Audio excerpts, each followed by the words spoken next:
Good evening. We are gathered here today for a review of the new Harry Potter and the Prisoner of Azkaban full cast audiobook.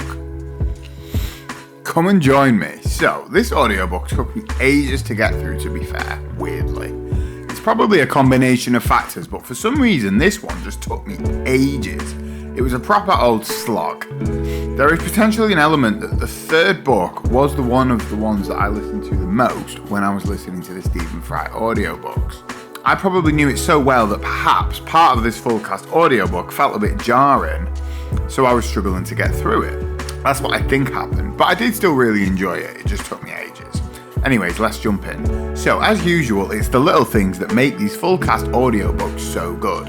When Harry is doing his homework at the start of this book, the actor voicing the book reader was fantastic. Or equally, when the Dursleys are all outside the house admiring Vernon's new car, you can hear them all in the background umming and ahhing, saying how nice it is. Even though this dialogue wasn't actually written into the book, they add these little bits in and it's so good. It's what makes these full cast audiobooks so good, in my opinion. The newsreader reading out the broadcast on the television about Sirius Black at the start of this book was also amazing. Tell you what though, the actor that voices Vernon Dursley, Jeremy Swift, was really annoying me in the first two books, but there was a definite improvement in this one, to be fair. It's still a bit of an irritating portrayal. The portrayal is still more irritating than anything else, but I suppose it kind of works for the character, and it's definitely less screechy in this one than it was in the previous two books. No offence, Jeremy Swift. The Dursley that is absolutely amazing in this book, though, is Aunt Marge. She's absolutely brilliant, a masterclass in how to do it. The perfect manly, brisk sort of voice for Aunt Marge. It made me want to throw her brandy in her face, which is exactly the way you want it, really.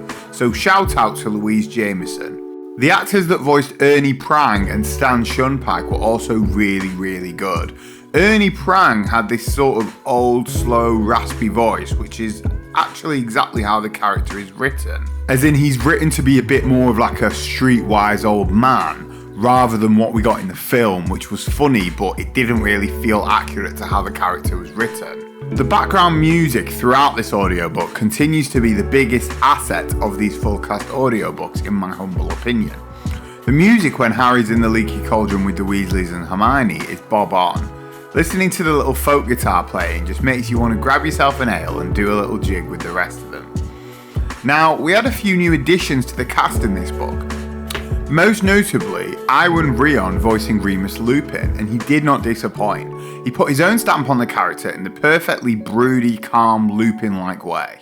No complaints at all, and he didn't make me think of Ramsay Bolton once, which in fairness, I had been worried about. Another new addition was Saoirse Monica Jackson. I apologise to her if I've pronounced that wrong, but I think it's pronounced Saoirse. So Saoirse Monica Jackson was voicing Professor Trelawney. Now, not gonna lie, I was hugely disappointed. I found her really, really over the top and irritating, which yes, Trelawney is obviously ridiculously over the top, but there is supposed to be nuance there. Trelawney's character is insecure and sensitive. Deep down, she knows that she's a fraud, and she's internally very insecure about the fact that she doesn't have the abilities that her great-great-grandmother had. Even though we know that she really did, she didn't know that, and she constantly pretended. So the character is much more complex than Saoirse Monica Jackson allowed for, to be honest, which is a real shame, as I actually really like the actress, so I was disappointed. There was actually quite a few duds in this book, to be fair. More than it feels that we got in the previous two books, but I guess as the cast grows, it's bound to happen. It's just a shame. I was actually surprised with how many depictions I didn't like in this book. Rose Murta was a bit of a dud, much better in the Stephen Fry version when he adopts this brilliant West Country accent. I'm actually still not 100% sure about Cornelius Fudge either. I thought I would be, as we got much more of him in this book versus the last one, but I'm still not hearing any of the pompous, blustering, dithery part of Fudge's character in this actor's portrayal. But equally, Fudge's character does undergo a monumental shift in the next book, at the end specifically. So let's see how the actor handles that. Now naturally, I'm going to have to address Hagrid and Dumbledore again. I've discussed both of them in my reviews of the previous two audiobooks, but they're still not great in my opinion. To be fair, Hugh Laurie definitely isn't awful as Dumbledore. He's just missing something. It's like Dumbledore is supposed to be the most intelligent, wise person on the planet. He's supposed to have an old, wise voice. Like, yes, he's super energetic, but he is still super old. And he ought to sound it. But for me, Hugh Laurie's portrayal, for whatever reason, just doesn't sound either old enough or wise enough. It's just something in the voice. It's just not right. It's not awful, and to be honest, I was hoping it would improve as the books have progressed, but it hasn't really, unfortunately. But it's definitely not as disappointing as Mark Addy as Hagrid. I won't harp on about it because I've gone into it at length for the last 2 reviews, but it's so wooden. There's literally been zero improvement. A complete flop again. No charisma, emotion, or anything. And it's even more annoying in this book than the previous 2, as in this story, Hagrid gets himself into a bit of a mess with the whole Buckbeak thing, and he's supposed to be quite shaky and upset at points. And Mark Addy just gives us none of that. It's just like one note throughout the whole book. Ugh, come on man, it's such an important character. So you contrast that with like Riz Ahmed as Snape, who completely feels part of the furniture now, which is a good thing, by the way. Or Madame Pomfrey, who is excellently voiced by Rebecca Root. And actually a good example of sometimes simple being best. Some of these other actors have tried to do too much with their characters, and it can definitely backfire.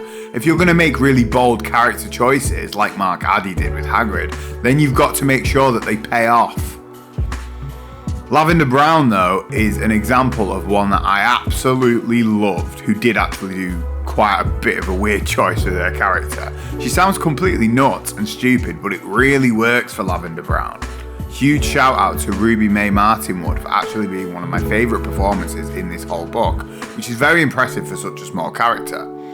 Now this book also of course brings 2 hugely consequential characters in the way of Peter Pettigrew and Sirius Black. Now Peter Pettigrew I loved. I thought he was brilliant, and I'm very excited to hear more of him in the next book. It was so good because the actor was able to achieve sounding very pathetic and desperate, as Pettigrew should, without being annoying. Something, as I've mentioned, other actors didn't really achieve. And he is actually voiced by Blake Harrison, which is Neil from The Inbetweeners, which made me enjoy it even more. Now, Sirius Black was voiced by Chopin Dirisu, and sadly, I didn't like it. Again, I apologise if I pronounced his first name wrong. It is early days for this character, so we will get much more of him over the next 2 books, but in this one, I wasn't getting much serious in the way that the lines were delivered. What I mean by that is Sirius is a very complex character. He's charismatic, fiery and proud, but also very sharp and witty. And I want all this character to come through in the delivery of his lines. And sadly, the depiction in this audiobook was a bit flat for me. Still very early days for the character, so I am holding out hope for Chopin Dirisu to pull it out of the bag. So thanks for listening. In summary, I did really enjoy this one. For whatever reason, I just didn't enjoy it as much as the previous 2 audiobooks. Like I say, it might have been an element of me being overly familiar with the Stephen Fry version of this book. But also, I do think there were quite a few flops. And quite a few new additions to the cast that were flops, which is a shame. But hey ho, till the next one. If you enjoyed the video, drop it a like and subscribe to the channel for more.